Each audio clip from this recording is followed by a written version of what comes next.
on va parler, ou pendant cette heure-là en tout cas, on va parler du live sur Internet. Le constat est assez simple, on s'est rendu compte, en 2007, tout le monde s'est rendu compte, tout le monde pensait en tout cas que le web allait être le premier média devant les chaînes de télévision, devant tous ces autres médias pour les présidentielles. Et on s'est rendu compte que ce sont les chaînes d'information en ligne qui ont damé le pion à peu près à tous les autres médias. On s'est dit mais pourquoi le web est aussi peu sorti? Et puis tout compte fait, on s'est aussi rendu compte qu'au fur et à mesure, on était tous devenus des médias. Ce Web Today aujourd'hui, c'est devenu un média puisque on a le hashtag, on a énormément de contenus qui sont produits. Donc nous sommes des médias, les événements sont devenus des médias. Et donc on s'est juste posé la question de savoir si, en tout cas, comment on pouvait documenter au mieux ce que nous vivions. Et en fait, comment on pouvait documenter au mieux le live et comment on peut enrichir le live et créer de nouveaux formats sur Internet pour éviter tout simplement qu'on reste sur de la télé filmée sur Internet ou de la radio sur Internet, mais pour créer vraiment de nouveaux formats. On est aujourd'hui avec 3 invités. Gaëlle Adorian, bonjour. Le mec qui flippe ses mains, comment t'appelles? Geoffrey Dorn et Yann Heurtaud. Merci beaucoup d'avoir accepté l'invitation pour ce Web Today. Je vous propose qu'on commence tout de suite par une première question. La thématique de cette table ronde, c'est comment est-ce qu'on pourrait faire du live enrichi, j'ai presque envie de dire, sur Internet et comment on peut réinventer le live sur Internet. Tout compte fait, est-ce que... c'est quoi le temps réel? Qu'est-ce qu'on appelle le temps réel? Parce que tout compte fait aujourd'hui, avec Twitter, on est sur du temps réel à la seconde près. Est-ce que Facebook, c'est tout compte fait aujourd'hui du temps réel? Quand on voit que sur la timeline, on a des choses qui sont à 10 minutes, un quart d'heure, 20 minutes. C'est quoi aujourd'hui le temps réel? Et quand on est sur des événements, à partir de quand on peut mettre le curseur sur est-ce qu'il y a du temps réel ou pas? Est-ce que, Geoffrey, tu veux répondre à ça? Merci de nous avoir invités. Pour moi, aujourd'hui, sur Internet, la question du temps réel, elle est pondérée énormément par la réponse des algorithmes. Sur Facebook, votre temps réel ne sera pas le même que le mien. Sur Google, les résultats dans un moteur de recherche ne seront pas les mêmes que les résultats de quelqu'un d'autre, etc., etc. Donc en fait, la question du temps réel, elle est très très relative, à mon sens, en fonction des utilisateurs, en fonction des communautés, en fonction de ses centres d'intérêt, en fonction des plateformes.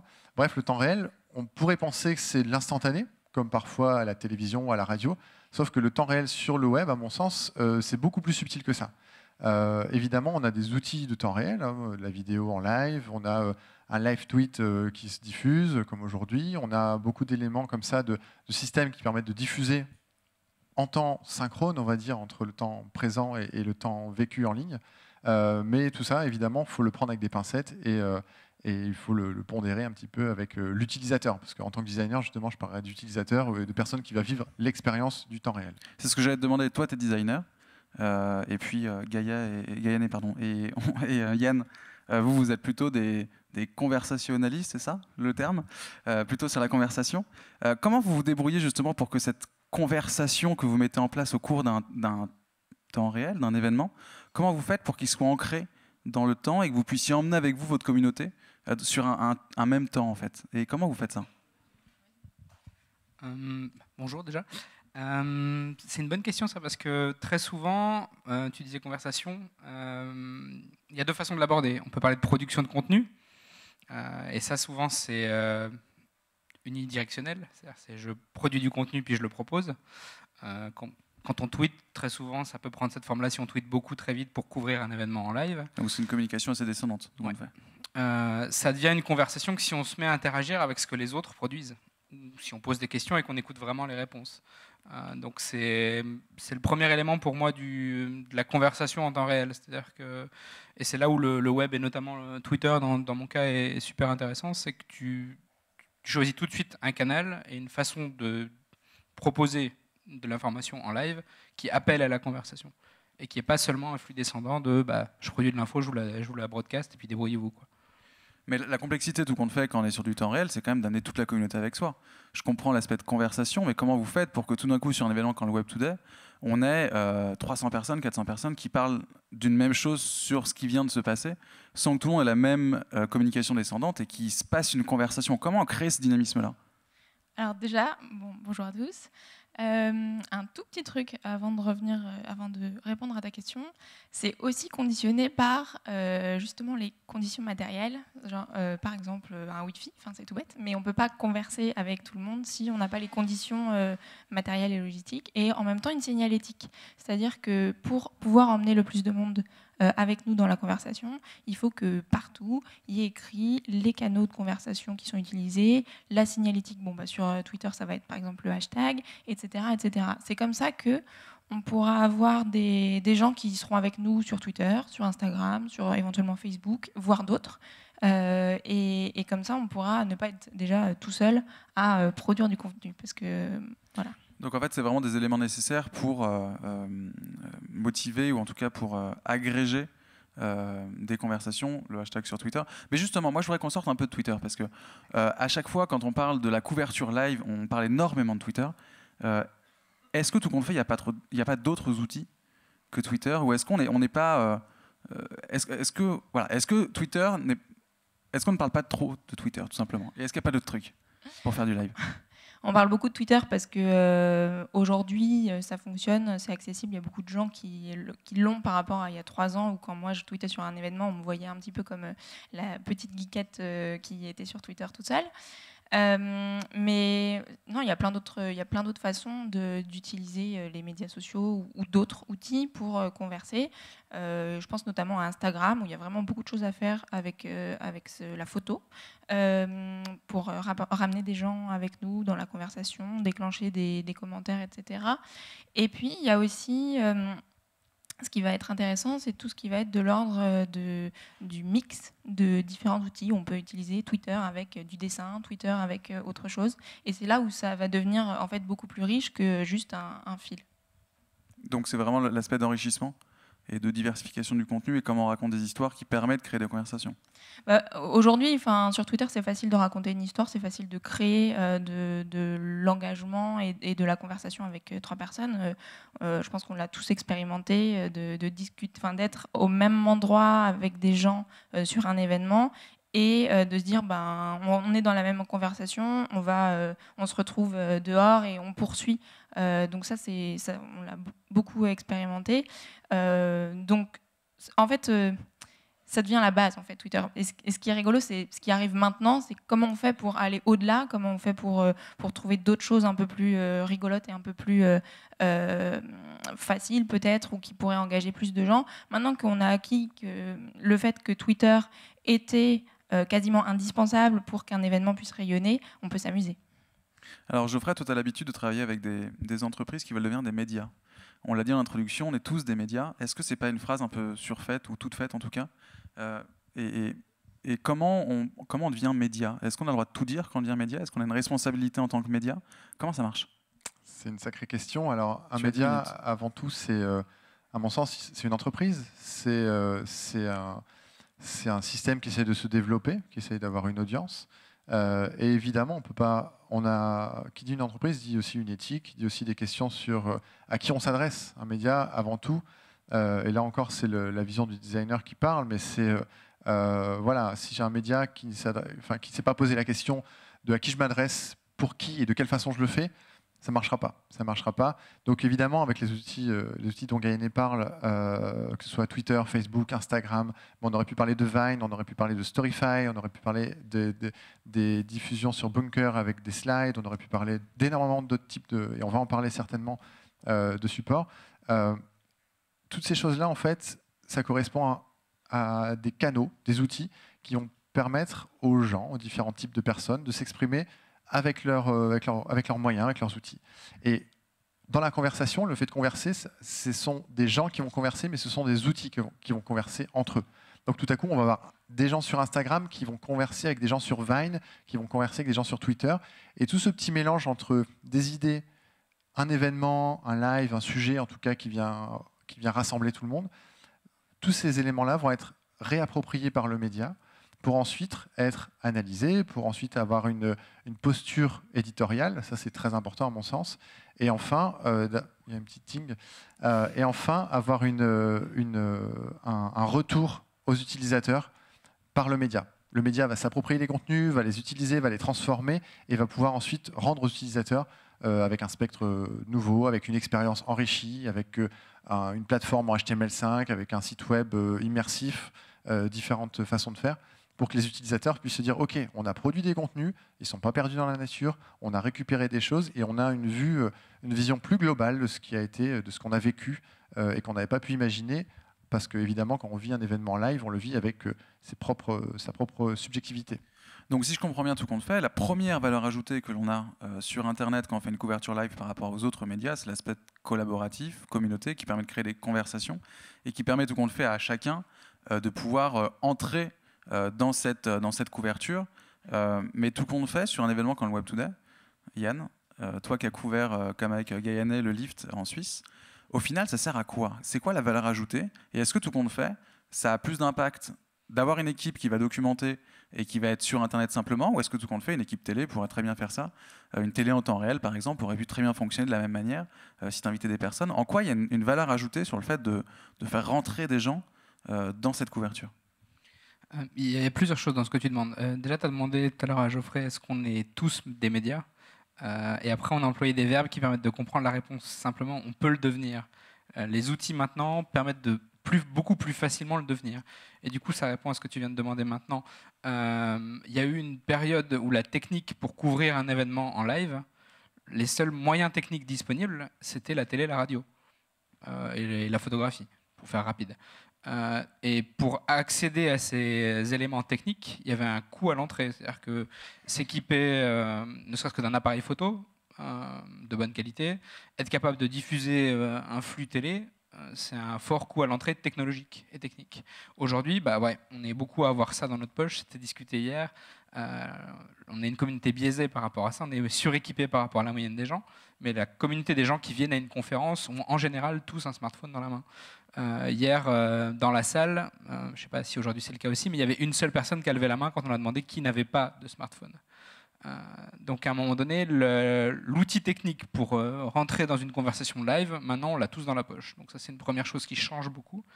Et la valeur ajoutée que ça amène, là je suis sur scène et je me sens un peu tout nu parce que je ne sais pas ce que vous êtes en train de tweeter en fait.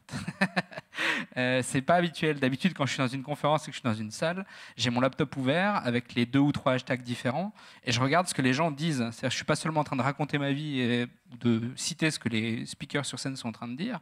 Je regarde ce que les autres personnes autour de moi dans la salle sont en train d'en dire. Et ça, à la limite, c'est même parfois plus intéressant pour moi que ce qui est en train d'être dit sur scène.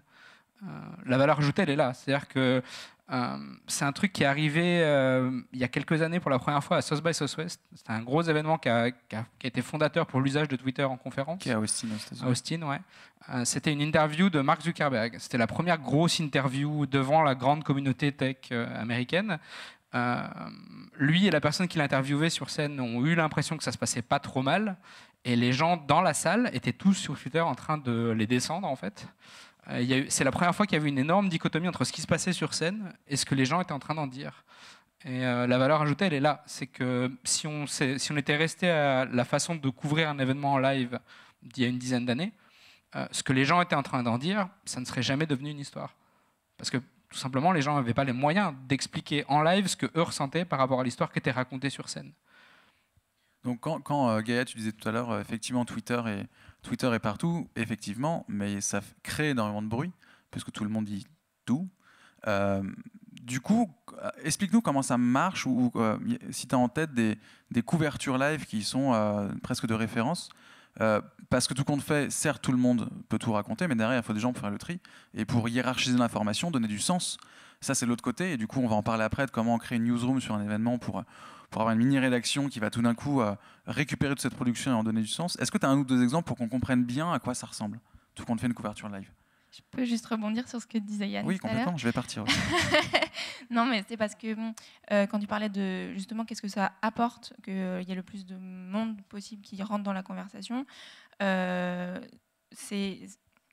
il y a quelques années, quand on allait sur un événement, on parlait à 4, 5, 6 personnes maximum et on était content parce qu'on avait rencontré 6 personnes fantastiques.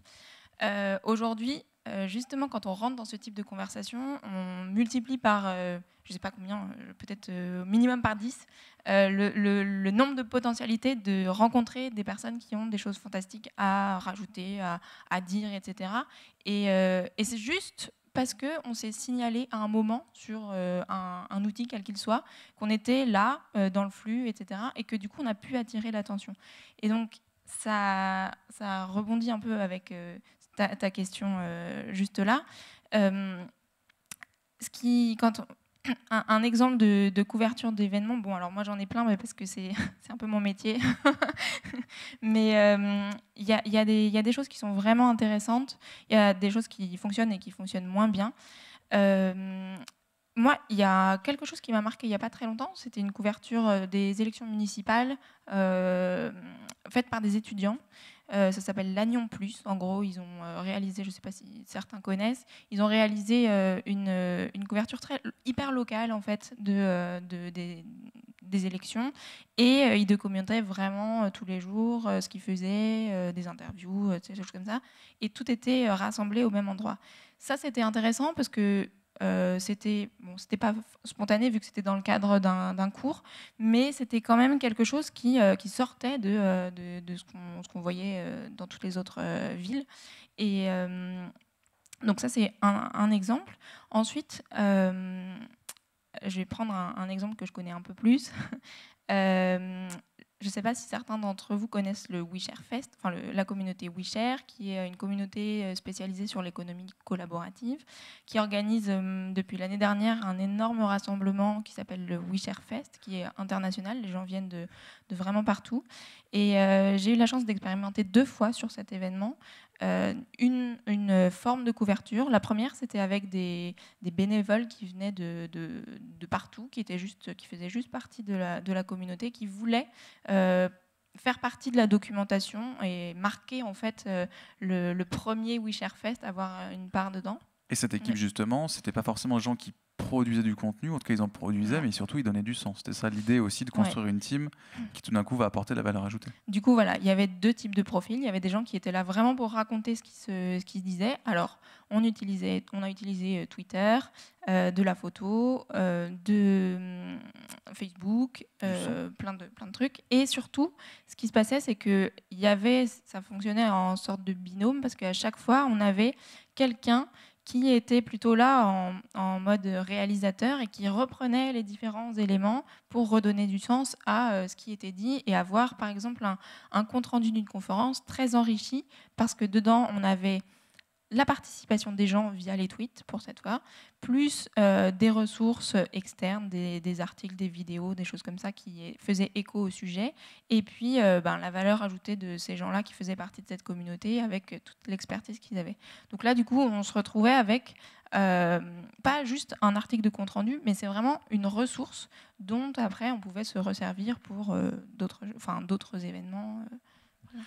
Et alors Geoffrey, justement, ce qui est intéressant, c'est que là, on s'oriente tout de suite vers l'utilisateur, et tout d'un coup, un événement, ou même alors que ce soit un événement, là, comme le Web Today ou le WeShare Fest, mais un événement dans la vie qui peut se passer, où tout d'un coup, l'utilisateur prend une place prépondérante dans toutes les phases donc de production, de remettre du sens dans l'information, presque d'enquête. On l'a vu sur l'attentat qu'il y avait eu sur le marathon, Boston, exactement.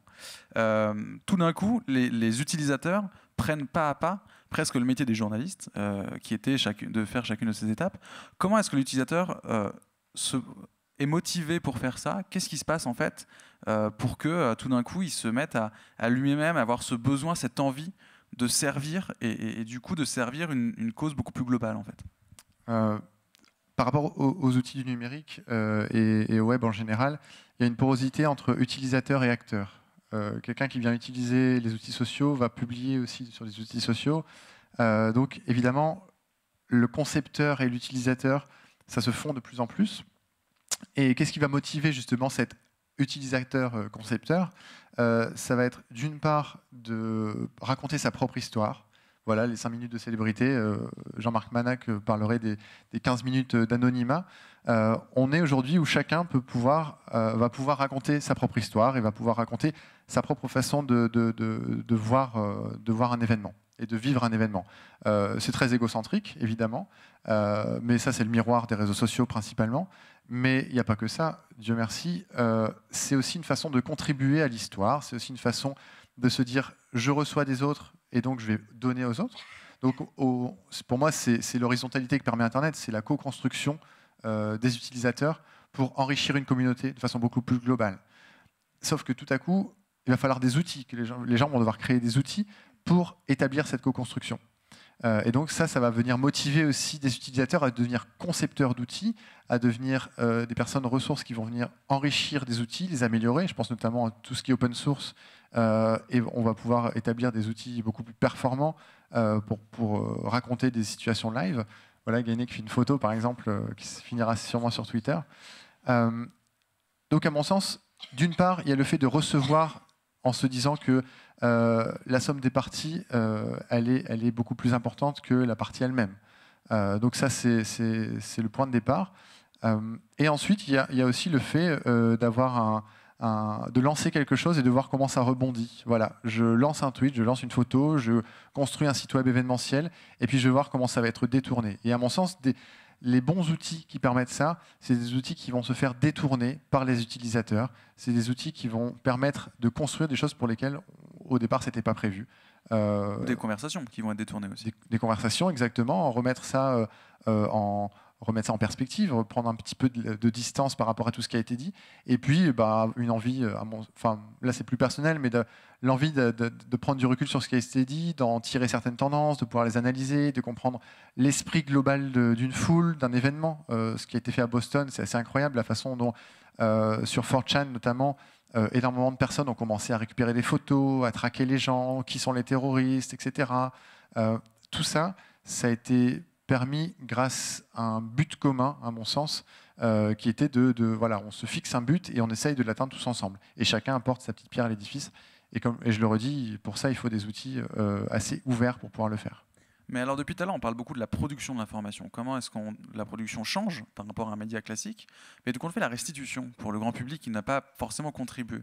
Est-ce que, Yann, tu penses qu'on est sur des... En fait, est-ce qu'on peut dire qu'on est sur des nouveaux formats? Parce que quand on voit un Storyfy, c'est du texte. Enfin, du texte, de la photo, du son, mais en tout cas, c'est de l'agrégation de contenu ou de formats qui existent déjà. Quand on est sur du web documentaire, à la limite, on est déjà sur des choses un peu différentes. On est sur des nouveaux formats. Mais sur le live, en tout cas, on n'est plus sur de l'agrégation de médias existants et puis on raconte une histoire avec ça. Mais est-ce qu'on est aujourd'hui en capacité de créer de nouveaux formats sur le live? Je suis peut-être pas tout à fait d'accord quand tu dis on crée une histoire avec ce qu'on récupère en fait. La chose intéressante, c'est de se concentrer sur l'écoute de ce qui a été produit par d'autres, des histoires racontées par d'autres, et de mettre en valeur ces histoires-là. En gros, ma question, c'est est-ce que c'est pas plutôt un processus marketing plutôt qu'un processus de documentation? C'est vicieux ça. Je sais pas. Posons les questions. Hein. Non, je sais pas. Ça peut être ça, évidemment. Et alors, puisqu'on parle de l'événementiel, des conférences, etc., parfois ça devient ça jusqu'à la caricature. Ok. La couverture live, il y a quand même d'autres enjeux, quoi. À un moment donné, si je suis sur quelque chose, une catastrophe, je sais pas, un tremblement de terre, quelque chose, il y a énormément de gouvernements qui réfléchissent à comment mettre en place des outils d'écoute efficaces de ce que les gens produisent comme contenu et comme information à ces moments-là précis, critiques, pour être capable de réagir plus vite. Un tweet, par exemple, ou une photo postée en général sur les réseaux sociaux, c'est très facilement géolocalisable. Donc si quelqu'un dit « je viens de voir ça, il y a un problème là », tu as énormément de services publics de premier secours qui réfléchissent à des solutions d'écoute des réseaux sociaux pour utiliser ces infos-là, ces histoires-là, et en faire une action concrète, c'est-à-dire sauver la vie des gens qui ont un problème qui vient d'être documenté, en fait. Donc oui, ça peut devenir une histoire en elle-même quand on est sur de la production d'informations ou de contenu type conférence, mais les enjeux sont quand même tout autres, quoi. La valeur ajoutée du live et des outils pour les produire et des outils pour les écouter, ces contenus produits live, elle est bien au-delà de je raconte ma propre histoire de manière égocentrique et j'en ai rien à faire, quoi, de ce que les autres produisent en même temps à côté. Ouais, Gaïa, tu veux répondre? Sur les nouveaux formats, en fait, je pense qu'avant d'inventer de nouveaux formats qui sont vraiment liés au live, je pense qu'on est dans une phase pour l'instant où on est beaucoup dans le remix et on essaye de mêler des trucs qu'on ne mêlait pas avant ensemble. Par exemple, aujourd'hui, le reportage sonore ou reportage audio, c'est pas une chronique de 3 minutes, par exemple. Ça peut être 3 pastilles d'1 minute avec une interview de chacun qu'on peut réinjecter dans une image, par exemple, et qui devient du coup un objet à part entière, créé en temps réel, ou sur une carte, oui, par exemple. Mais c'est des objets qu'on n'avait pas avant, parce que c'était compliqué déjà d'avoir le matériel, comme tu disais tout à l'heure, mais aussi de se dire, qu'est-ce que j'appelle aujourd'hui un reportage? Est-ce que je raconte une histoire? Est-ce que j'écoute l'histoire des gens? Et comment je le rematérialise, comment je le remets en scène. Donc ça, c'est un petit exemple. Un autre exemple, c'est aussi tout ce qu'on peut faire autour de la cartographie, de la visualisation, de l'infographie. Tout ça, c'est des choses qu'on peut plus ou moins faire en live et de plus en plus. Mais pour l'instant, on travaille avec des outils qu'on détourne ou des choses qu'on savait faire, et on essaye de les embarquer dans le live, sachant qu'à la base, ce n'est pas des outils qui sont forcément faits pour le live. Un outil qui est fait pour le live, pour le coup, c'est Twitter. Vraiment, là c'est flagrant. Par contre, il y a d'autres outils type Storyfy qu'on a un petit peu détourné pour s'en servir en live et pour faire comme ça de la réalisation en temps réel, parce qu'on a sur Storyfy, on a une sorte de console où on peut utiliser tout type de média qui est déjà en ligne, et on peut le rematérialiser sous forme d'un flux pour le coup, mais éditorialisé, remixé, etc. Justement, c'est intéressant que tu parles de ça, parce qu'un des biais, non, je vais laisser la main à Gaïa, un des biais qu'on a sur les chaînes de télé en continu, c'est le manque de recul sur l'information, et le fait qu'on soit effectivement sur du journalisme direct, et donc sans prise de recul, et puis comme disent certains journalistes, une fausse information reste une information. Mais comment est-ce qu'on fait pour que, justement, sur Internet, on arrive à sortir de ça, sortir de ce biais, quand on dit la génération Twitter, où ça raconte tout et n'importe quoi et ça dément dans la seconde qui suit? Comment est-ce qu'on fait pour prendre du recul là-dessus tout en restant dans le temps réel? C'est une vraie difficulté. Ouais, mais c'est pour ça qu'il y a justement de plus en plus d'équipes qui se créent, qu'on appelle les newsrooms aussi. Bon, c'est pas forcément le meilleur terme parce que ça reste très journalistique. Sur les rédactions. Oui, voilà. C'est plutôt, moi j'aime bien parler d'équipe en fait, parce que c'est des gens qui se mettent ensemble pendant un temps donné qui est un temps événementiel, qui ont des compétences différentes et qui vont travailler ensemble pour extraire du sens, extraire de l'information ou créer quelque chose qui va permettre d'avoir une archive, par exemple, de l'événement. Il y a des choses qui sont intéressantes aussi. C'est une initiative notamment qui se passe en ce moment là, avec Damien Van Acter et sa Davanac mobile. Ouais. Je me rappelle, sa lab Davanac, voilà. Il est en train, en quelque sorte, d'inventer aussi une sorte de nouveau format. Même si pour l'instant, encore une fois, il utilise des ficelles traditionnelles, puisque ça va être peut-être de l'interview, de la photo, etc. Mais il essaye de remixer ça d'une certaine façon, il remet ça sur une carte. Voilà. Là, on est aussi dans une sorte de réinvention de ce qu'on connaît déjà. Et je pense que c'est à chaque fois, ça marche comme ça. Avant de pouvoir imaginer des nouveaux formats et les réaliser concrètement, il faut d'abord essayer de faire avec ce qu'on a. Il y a aussi un dernier truc que je voulais souligner, une tendance aujourd'hui avec des applications un peu éphémères, en tout cas, qui permettent de rassembler des gens, du contenu, des gens qui se trouvent au même endroit, qui ont envie de poster du contenu aussi au même endroit. Et je crois qu'il y a une expérience en ce moment avec une appli qui vient de sortir, qui s'appelle Enquire, qui fait un petit peu cette espèce de zone où on est tous ensemble, et si on a envie de publier du contenu ensemble, on peut. C'est semi-externe, puisque il suffit de télécharger l'application pour pouvoir rentrer et être au même endroit. Et en même temps, ça permet de faciliter les interactions les uns avec les autres. Il y a des applications qui existent aussi pour les concerts en live, où les personnes prennent des vidéos, timecode du coup la vidéo, et ensuite on va faire le concert en vidéo avec toutes les vidéos de chacun.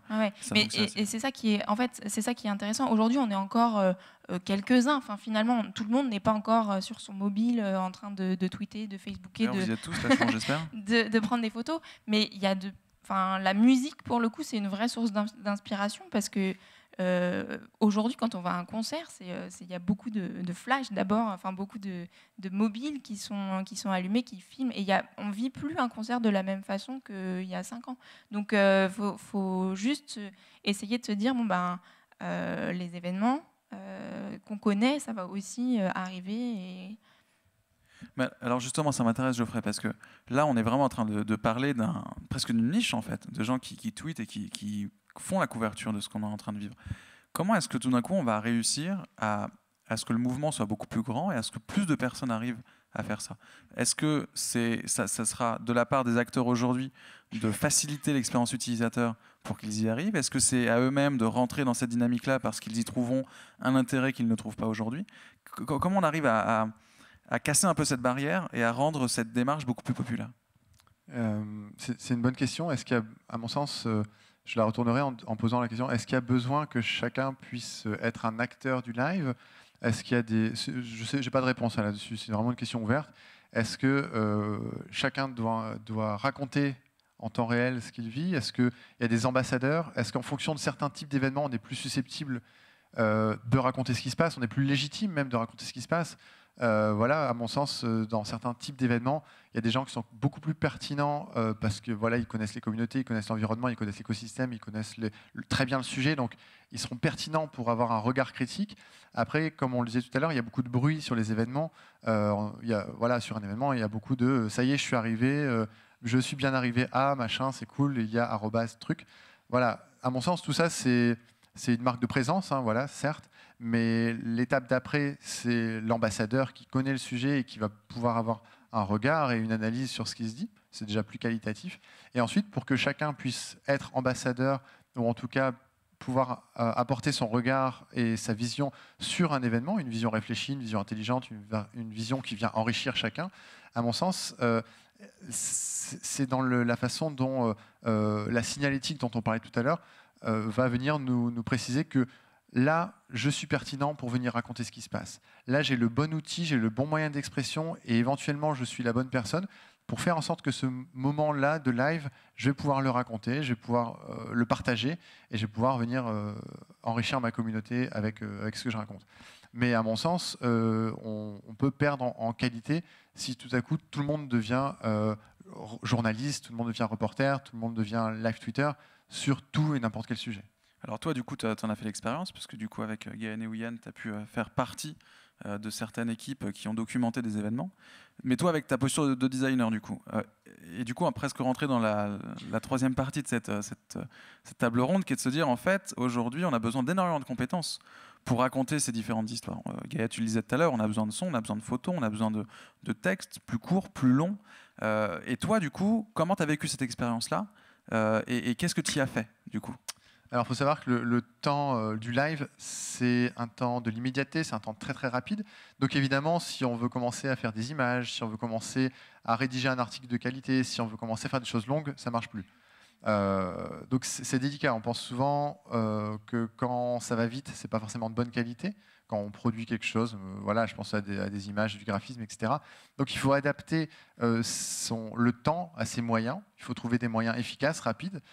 Souvent maintenant, ce qui se fait sur les événements, c'est qu'il y a des live sketchers, des gens qui dessinent en direct, qui prennent une photo avec leur smartphone et qui publient, par exemple. Ça, c'est un objet de restitution vivant, de live. Et justement, il faut pouvoir faire ça très rapidement. Ensuite, moi, pour ma part, parfois, ce que je fais, c'est que je fais des citations typographiques. Donc, je récupère des petits bouts de phrases que je mets en image avec de la typo, avec un concept graphique, et je mets ça sur Internet. Là, pareil, ça va très, très vite. Donc, il faut pouvoir trouver le maximum d'impact pour le minimum de temps. Et comme Gaël disait, pour l'instant, on fait des mash-up d'éléments parce que c'est rapide. Parce que les outils sont déjà là, parce que les gens produisent déjà le contenu, et plutôt que de refaire des choses, je vais prendre 2 briques ensemble et je vais en faire une 3e. Ok, c'est rapide, c'est facile. Mais par contre, pour moi, la prochaine étape, ça va être de pouvoir se dire, chaque moment de live, que ce soit une catastrophe, que ce soit un moment de concert, que ce soit un événement comme celui-ci, a une identité, a un ADN, a une particularité, s'adresse à un public différent, en tout cas à des gens différents le composent, et toutes ces caractéristiques vont devoir composer une réponse différente. À mon sens, on ne raconte pas de la même façon une conférence qu'un concert de rock. Et donc, évidemment, le matériau, l'interface, l'application, le contenu qui va être produit va devoir être teinté, va devoir raconter l'expérience de ce qu'on a vécu. Et pour ça, il faut toujours se poser la question de pour qui on fait les choses, plutôt que de se dire bon, avec quoi je vais le faire et comment je vais le faire et comment je vais le coder, etc., quelle photo je vais mettre. C'est surtout les gens qui n'ont pas pu y aller, qu'est-ce qu'ils ont envie de voir? Ou alors, qu'est-ce qu'on va leur raconter comme histoire? Et une fois qu'on se pose ces questions-là, on va pouvoir trouver les débuts de réponse d'une partie technique, d'autre part dans l'histoire qu'on veut raconter, et d'autre part dans les médias qu'on va diffuser. Tu l'as souligné, effectivement, du coup, tu es sur deux cibles. Tu es sur une cible de personnes qui sont présentes, où tu dois leur apporter ta vision, ou ton histoire à toi, ou ton vécu, et en même temps des gens qui ne sont pas là. Et c'est peut-être là la difficulté, c'est du coup d'avoir justement cette proximité de l'information, ou cette petitesse d'information, parce qu'on est dans le contexte, donc on comprend ce que tu veux dire, et en même temps cette capacité à pouvoir parler à tous. Et ça, pour ça, le design, c'est à mon sens, un rôle majeur là-dedans, parce qu'en fait, à mon sens, faire du design, c'est s'adresser à un public très grand, et c'est s'adresser de façon simple, de façon parfois interactive, ludique, proposer une expérience. Et ça, justement, pour s'adresser à différents types de publics, avec un même objet, un même médium, un même message, c'est beaucoup plus facile. Sinon, il faudrait produire du contenu pour les gens qui sont sur place, pour les gens qui verront la chose dans un mois, dans une semaine, dans un an, dans 10 ans, pour les gens qui vont voir les archives de ça. Et donc, voilà, je pense qu'il y a différents temps de l'événement, donc il y a différents formats de restitution, mais à mon sens, le design peut apporter en tout cas un message fluide, que ce soit pour les gens du live qui vivent l'instant et les gens qui sont en différé ou qui sont loin de l'événement. Yann, tu voulais réagir? Tu as demandé si c'était souhaitable que tout le monde se mette à produire du contenu tout à l'heure. Oui, je pense vraiment. Alors pourquoi? Si ce que je viens de dire est tellement intéressant, et tellement percutant, et tellement disruptif que tout le monde dans la salle se sent obligé de le tweeter, parce que ça résonne sur ce qu'ils ressentent, etc., ça veut dire que je viens de dire un truc pas trop stupide. Donc c'est la validation parce que les gens ont envie de me citer qui confirme que ce que je viens de dire n'est pas stupide. S'il n'y a que 3 personnes qui ont envie de le faire, peut-être que ce que je viens de dire n'est pas si génial. Et si tout le monde s'en fout et personne n'en parle, peut-être que ce que je viens de dire, c'est vraiment stupide. Donc à un moment donné, c'est une validation très rapide en termes de volume en réalité. Si chacun commence à raconter le même bout d'histoire, ça prend plus de poids. D'un autre côté, si un tiers de la salle cite incorrectement quelque chose et les 2 autres tiers de la salle le citent correctement, le fait qu'il y ait le plus de monde possible qui commente et qui publie à ce moment-là permet de savoir qu'est-ce qui est correct et qu'est-ce qui ne l'est pas. Tu parlais de la problématique des chaînes d'infos en continu. C'est un problème que s'il n'y a pas une période de fact-checking ou de vérification ou de travail éditorial derrière pour remettre du sens. Et en même temps, tu as un biais énorme qui est que on a tous des communautés différentes en termes de quantité. Et ça peut arriver que des personnes extrêmement influentes tweetent une bêtise. Et pour autant, elle sera retweetée, elle sera populaire, cette bêtise. Donc ça ne veut pas dire obligatoirement que la curation se fait en direct. Elle se fera au bout d'un moment. Mais il y a quand même, sur ce temps réel justement, un moment où il y a une propagation d'une connerie qui peut être dite. Ouais, dans les faits, ça se passe pas trop comme ça en fait. J'ai un exemple en tête il y a 1 an ou 2 maintenant, je pense. Ashton Kutcher, qui était à l'époque le compte le plus suivi de loin sur Twitter, qui tweet un soir une grosse connerie, mais vraiment un truc assez énorme, un message où il trouvait qu'un entraîneur d'une équipe de je sais plus quoi était un mec génial. Et puis en fait, ça venait d'être annoncé dans les infos que ce mec-là était pas du tout un mec génial. Donc évidemment, il s'est fait retweeter par plein de gens. Mais derrière, il y a eu tout un travail et de journalistes et de pas journalistes, de gens qui ont réagi à ça en disant « Hé mec, il te manque un bout de l'histoire là ».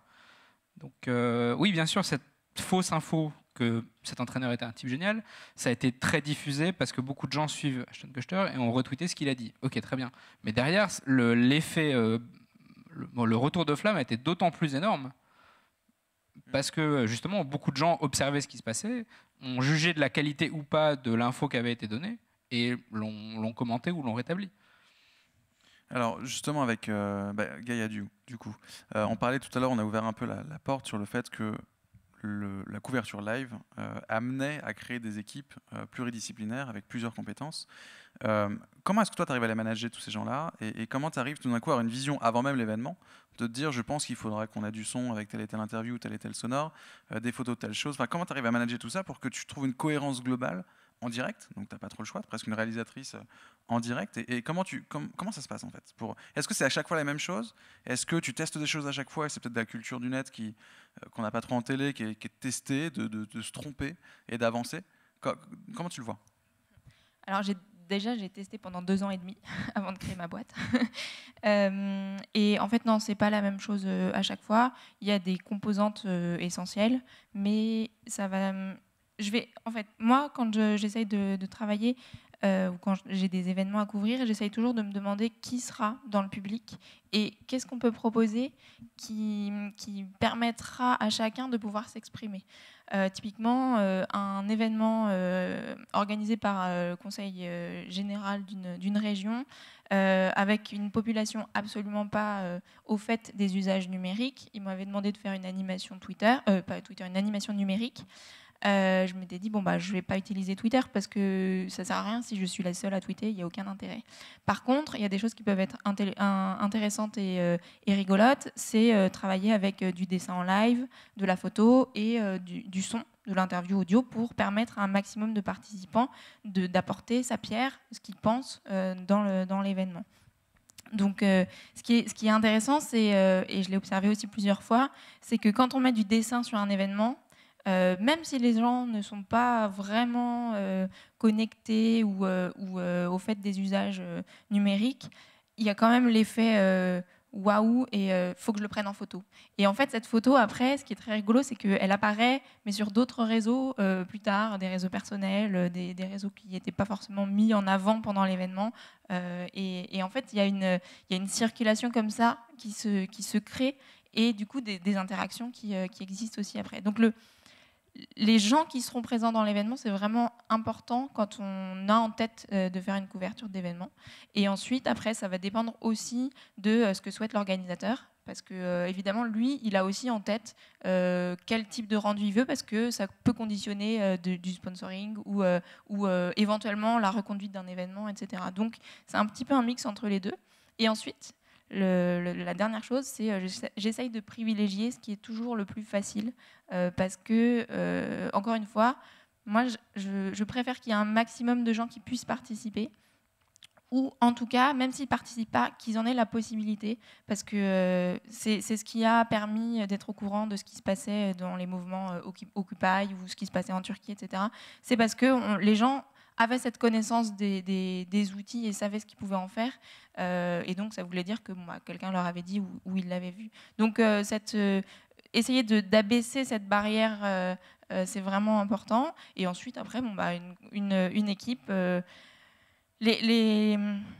il n'y a pas de meilleure équipe. C'est sûr que quand il y a des gens qui ont des compétences différentes, c'est vraiment ce qu'il y a de mieux parce que du coup, même au sein de l'équipe, il y a du transfert de compétences, il y a de l'apprentissage, il y a des interactions et ça c'est super parce que du coup, quand il y a quelqu'un qui dessine et quelqu'un qui fait une interview audio par exemple, il peut y avoir des discussions pour se dire tiens, si tu as dessiné un tel, je vais aller l'interviewer et puis en même temps, on pourra faire quelque chose ensemble et on créera un nouvel objet.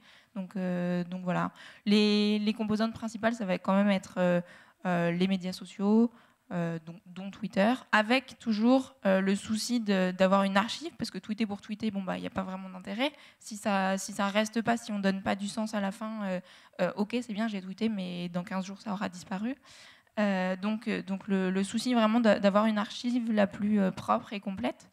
Une autre composante, ça va être le dessin, qui en France, une pratique qui arrive vraiment beaucoup sur événements. Aux États-Unis, il y a beaucoup de grosses conférences qui ont chacun leur illustrateur et sur des événements où il y a des conférences en parallèle, il y a des channels vraiment sur Twitter, il y a un hashtag dédié sur l'illustration et chaque salle a son illustrateur et il y a un fil comme ça de dessin. Et puis après, ça va être plutôt ce qui concerne un peu le reportage un peu plus classique, type audio, vidéo, photo. Voilà. Alors toi, Geoffrey, toujours avec ton regard de designer, qu'est-ce qui, selon toi, manque en termes d'expérience utilisateur aujourd'hui sur les couvertures live qu'on peut avoir en France ou aux États-Unis? Comment, selon toi, on peut aller plus loin et offrir plus de choses aux personnes qui lisent? En fait, par rapport à ce que dit Gaëné, justement, il y a des compétences. Il y a des gens qui produisent du contenu, il y a des gens spécifiques. À mon avis, ce qui manque encore, c'est des développeurs. Il faut des gens qui sachent parler le web. Pas forcément utiliser, parce que voilà, utiliser Instagram, Twitter, etc., faire des dessins, les mettre en ligne, etc., c'est une chose, mais mettre en avant des compétences de développeurs pour offrir des expériences numériques interactives sur des smartphones, sur des tablettes, sur les devices que les gens ont sur événement, qui n'est pas toujours leur ordinateur directement. Et ensuite, pour pouvoir capitaliser sur ce contenu qui a été produit. Un tweet, ça disparaît dans la nature, voilà, une photo Instagram, tout est archivé sur la plateforme évidemment, sur Twitter, sur Instagram, sur Vine, etc. Sauf que voilà, c'est dispersé, il faut pouvoir regrouper ça. Donc ça, à mon sens, voilà, c'est ce qui manque. Et ensuite, ce qui manque également, c'est le fait de pouvoir offrir une expérience qui soit cohérente avec l'événement. Ça, je l'ai un petit peu dit tout à l'heure, à mon sens, c'est primordial, se dire, voilà, à qui on s'adresse, quels sont les utilisateurs, faire on va dire, un objet événementiel centré utilisateur, centré pour les gens. On parlait de web documentaire aussi tout à l'heure. Je ne sais pas quel serait l'équivalent du web documentaire pour l'événement. Je ne sais pas s'il y a un nom pour ça. Mais en tous les cas, voilà, offrir une expérience à part entière, ce qui fait qu'on aurait moins peut-être de solutions génériques, de trucs live pour tout et n'importe quoi, mais peut-être une solution d'expérience d'événement pour SXSW, pour le Web Today, pour, je sais pas, pour Paris Web, etc. Même pour n'importe quel événement qui se passe dans notre quotidien, on aurait des outils en direct pour les documenter. Voilà, et pour l'instant, on défriche de façon assez large. Évidemment, il y a des grosses solutions qui se sont mises en place, comme Storify, et après, ça c'est toujours comme ça que ça se passe, hein, les mash-up, et puis après on fait des expériences précises, et après on fait des trucs de niche, et évidemment après, il y aura des dessinateurs qui feront du dessin live sur tablette uniquement pour les événements qui traitent du salon des animaux ou du chocolat, j'en sais rien, mais en tout cas, on aura des gens qui sont spécialisés sur tel ou tel type d'événement pour offrir justement un contenu pertinent et une expérience adéquate pour les utilisateurs. Et est-ce que selon toi, les médias traditionnels aujourd'hui sont prêts à rentrer dans cette démarche-là? Ou est-ce qu'il y a encore une barrière en fait entre les pédonazis sur Internet, les fous dangereux sur Internet, les fous, et les médias traditionnels? Est-ce que selon toi la barrière est encore extrêmement large, ou est-ce qu'il y a des liens qui sont en train de se tisser? Je ne sais pas qui des trois du coup là peut répondre à cette question. Je vais répondre très vite, mais il y a quelques années, je t'aurais dit oui, il y a encore une grande barrière. Aujourd'hui, j'ai l'impression que les médias traditionnels, alors on va dire la télé, la radio, la presse, hein, pour moi c'est cela, la presse papier, un peu la presse en ligne aussi. La barrière commence à tomber. Ils commencent enfin à se dire ok, on est en danger. Certains médias, pas tous, hein, mais sont en danger. Donc quand ils sont en danger, ils réagissent. Et quand ils réagissent, il peut parfois y avoir des choses innovantes qui sortent. Mais à mon sens, on n'y est pas encore. Et si l'outil numérique est central là-dedans, je parlais de développeurs tout à l'heure aussi, eh ben on va pouvoir connecter des solutions web, des équipes qui font de la couverture live d'événements et des médias traditionnels. On va connecter tout ce petit monde-là avec des API, avec du code, avec des expériences différentes. Et à mon sens, peut-être qu'on aura une horizontalité entre les utilisateurs, producteurs de contenu, les plateformes web et les médias traditionnels. Je le souhaite en tout cas. Même question pour Gaïa? Oui, pour moi, il y a encore une certaine barrière, parce que c'est vrai que quand on fait partie d'une équipe live, on est souvent mis dans la press room avec les journalistes, mais il n'y a absolument aucune discussion qui se crée avec les journalistes. Voire même, ils ne comprennent pas ce que tu fais. Si. Voire même, voilà. Mais c'est très, très, très, très rare qu'un journaliste reprenne du contenu qui a été créé en live par l'équipe. Donc pour moi, pour l'instant, il y a encore une certaine barrière. Même si c'est arrivé une fois ou sur un événement qui était organisé à la cantine à Paris, il y avait eu, j'avais fait des petites interviews audio, et puis il y en avait une qui avait été reprise sur France Info, le site web. Donc du coup, ça c'était un super exemple, mais c'est tellement rare qu'il y a. Moi je trouve qu'il y a. Peut-être que vous êtes assimilé plus comme un service com qu'un service journaliste. Alors ça c'est sûr que c'est une question qui fait un peu mal, parce que on n'est ni com ni journaliste. On n'est ni com ni journaliste en fait, et c'est ça qui est du coup bizarre à identifier. On n'est ni journaliste parce qu'on n'a pas la carte de presse. Je caricature un peu. Et en même temps, on n'est pas com parce qu'on n'est pas un service forcément, sauf si c'est identifié comme tel. On n'est pas un service de l'organisateur de l'événement. On est plutôt Au contraire, quand on est une équipe et une newsroom, on est là au service des gens qui sont dans l'événement. Et ce qu'on essaye de faire, c'est mettre en valeur le contenu qu'ils produisent eux-mêmes. Du coup, on n'est pas non plus dans la com, parce que s'il y a quelqu'un qui n'est pas d'accord ou qui je ne sais quoi, et que c'est pertinent, que ça a vocation à être publicisé, ben c'est aussi à nous de mettre ça en valeur. Yann, et puis ensuite, si vous avez des questions, on va avoir 5 minutes de temps de questions, si vous en avez. Je vais essayer de faire bref, mais je suis énormément d'accord avec ce qu'a dit Geoffrey. Il y a deux trucs. On est la voix de la communauté quand on essaie de construire les histoires avec ce qui est produit en live. Les outils communautaires aujourd'hui sont très centrés sur le web. Les techniques existent. Voilà. Les médias traditionnels, c'est eux qui concentrent le plus de salariés dev chez eux. Donc à un moment donné, il y a deux choses qui vont se passer. Il y a certains médias traditionnels qui sont en train de devenir des producteurs d'événements. Et là, ceux qui vont bien réussir ce move-là, ils vont être très très forts parce qu'ils ont tout. La production de contenu live, c'est leur métier, c'est eux qui l'ont inventé. Si une chaîne de télé aujourd'hui se met à organiser son événement, à un moment donné, ça va être compliqué de faire mieux en termes de couverture live visuelle que eux. S'ils se mettent à mobiliser leurs développeurs pour innover sur des outils communautaires web, même façon, ça sera super intégré dès le début. C'est des gens qui travaillent, qui sont payés pour bien travailler. Il n'y a pas de raison que ça se passe mal. Il y a des gens qui essaient d'innover avec comment est-ce qu'on intègre un flux Twitter sur un flux télé. C'est pas encore super violent, mais les directions vont dans ce sens-là. Et les devs qui travaillent sur ça sont des gens super sérieux, a priori. Ils sont quand même en train d'essayer d'inventer des technos qui vont faire des choses très différentes sur la façon d'interagir avec le flux. L'innovation, pour moi, elle sera là, a priori. Et je pense que ça peut ou ça doit venir des médias traditionnels. Effectivement, nous, on bricole, on joue avec des outils qui existent, qui sont souvent pas faits pour le live. Si on peut passer à l'échelle au-dessus, avec des gens qui prennent le temps d'y réfléchir, de développer des nouveaux outils spécifiques, là, ça commence à prendre une autre puissance. Donc pour vous, c'est vous souhaitez qu'il y ait beaucoup plus de collaboration avec les journalistes traditionnels. C'est un sujet qu'on aime bien aborder, ouais, la collaboration entre les développeurs d'un côté, et puis les designers, et puis les journalistes, par exemple. Ouais. Parce que tu veux dire. Voilà. Est-ce que vous avez des questions? Oui. Alors attends. Bonjour. Bonjour. Bonjour. J'ai une question. Je me demande si la communication de l'instant, ça finit pas par nous abrutir un peu.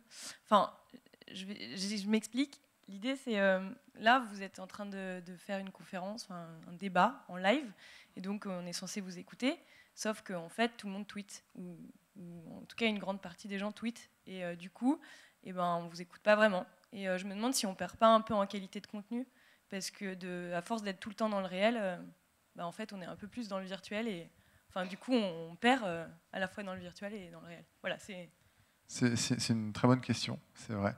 On a peur d'être abruti à cause du numérique, et moi le premier. On n'a pas parlé de la question du second screen, le second écran. La télé, les médias traditionnels en parlent souvent. Voilà, quand je regarde la télé, je suis avec ça. Et quand je regarde une émission, je commente l'émission avec ça sur Twitter. Et les gens, énormément de personnes font ça. Et en fait, il n'y a pas le virtuel et le réel. À mon sens, ça c'est très réel. Tout comme la situation en elle-même est très réelle. Et je pense qu'en effet, faire juste un selfie ou une photo ou avoir les yeux rivés sur quelque chose, évidemment, l'attention, elle n'est pas redoublée. On ne peut pas écouter en même temps et être sur son téléphone. On fait un petit peu les deux de façon fragmentée. Mais ce qui est intéressant, c'est qu'avec ça, on va devenir acteur. Là, vous êtes la première personne à parler de toute l'audience, à parler à ce qu'on puisse l'entendre. Là, il y a eu, grâce à la conversation numérique, il y a tout le monde, une grande majeure partie des gens qui ont pu réagir, raconter, critiquer, dire non, je ne suis pas d'accord. Je rajouterai que vous connaissez peut-être ce site internet parce qu'il n'en a pas parlé, mais ça m'a fait penser à ça. Donc, à mon sens, en effet, on peut craindre un petit peu de moins vivre l'instant présent. Ça peut faire un petit peu peur et c'est peut-être un petit peu vrai. Mais d'un autre côté, on vit un instant présent qui est connecté, qui est numérique avec ça, mais cet instant présent sera enrichi, sera augmenté par les autres, où tout le monde aura pu s'exprimer. Et c'est tout simplement, pour moi, l'horizontalité du numérique, c'est l'horizontalité que le numérique permet de faire, c'est bien celle-ci, quoi. Je ne sais pas si d'autres veulent répondre. Yann ? Alors rapide, parce qu'il reste 3 minutes. Juste pour rajouter un mini truc, c'est que pour moi, c'est exactement la même chose que quand j'étais à l'école et que la maîtresse me disait ce qu'il fallait que j'écrive et que je suis passée au collège et que j'ai dû prendre des notes par moi-même. Et du coup, forcément, je ne pouvais pas tout capter ce que racontait l'intervenant qui était le professeur. Et pour moi, quand on est sur Twitter, on est un petit peu dans le même système, puisqu'en fait, c'est juste qu'on prend des notes, sauf que ces notes, elles sont publiques et partagées. On pourrait le faire sur on aurait pu ouvrir un Google Doc partagé, public, où chacun aurait pris ses notes plutôt que les prendre dans son coin et les garder pour soi. Donc pour moi, c'est plutôt... ça va pas... C'est sûr on va pas tout garder de l'intervention, mais en même temps, si on l'écrit, c'est aussi un moyen de le retenir, de le partager, et du coup, on va peut-être plus réussir à synthétiser. 2 minutes? Une autre question? Oui, alors du coup, faire passer le micro. Ouais.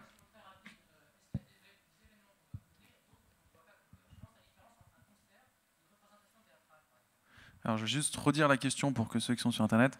La question était de savoir du coup s'il y a des événements que l'on peut documenter et d'autres que l'on ne doit pas documenter. Est-ce qu'il y a un choix à faire en tant que producteur de contenu?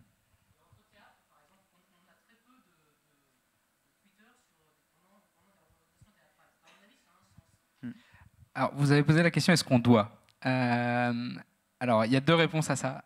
Si on est une équipe qui travaille pour le théâtre ou pour la troupe, est-ce qu'on doit documenter? Quand certaines chaînes de télé ont commencé à filmer des pièces de théâtre, beaucoup de gens ont réagi négativement en disant non, le théâtre, c'est une expérience qui se vit dans la salle, etc. Donc, on ne doit pas le faire. Ok, très bien. Sauf que derrière, il y avait des gens qui disaient oui, mais moi, j'aime bien regarder le théâtre à la télé. Donc en fait c'était un bon business model. Donc est-ce qu'on doit pas? La réponse est peut-être là. Est-ce qu'on doit empêcher les gens qui sont dans la salle? Ça m'est arrivé une fois, ça à une conférence que je ne citerai pas, où les présentateurs demandaient aux gens de ne pas tweeter. Bon, évidemment, ce qui s'est passé, c'est qu'on a tous tout de suite pris nos téléphones en disant combien c'était ridicule. On ne peut pas dire aux gens, vous ne devez pas couvrir un événement. Les gens qui sont dans la salle, je pense, les gens qui sont en train d'assister à l'événement, parce que le sens du live, c'est ce qu'on a essayé de dire peut-être maladroitement, mais le gros intérêt, c'est pas la production prévue de contenu par les organisateurs de l'événement ou par les gens qui ont un intérêt a priori à ce que ce soit couvert. Le gros intérêt, c'est les gens qui d'eux-mêmes se disent, ça, je dois le documenter. Parce que c'est en train d'arriver, je le vis et j'ai envie de le documenter. Donc, il n'y a pas de réponse. Est-ce qu'on doit, est-ce qu'on ne doit pas? Ça arrive. Et si ça arrive, comment est-ce qu'on fait pour le faire bien? C'est un autre débat. Et il est 15h, je suis vraiment désolé. On va s'arrêter là. Ce que je propose à la limite, c'est qu'on se rejoue. Si vous avez des questions ou si vous avez envie de discuter avec nous, on peut se retrouver dans le hall tout simplement et continuer la conversation du coup, tous ensemble, surtout par rapport au théâtre. Il y a des choses intéressantes, dit la dame. Merci beaucoup et puis on se retrouve demain pour une autre table ronde sur les médias.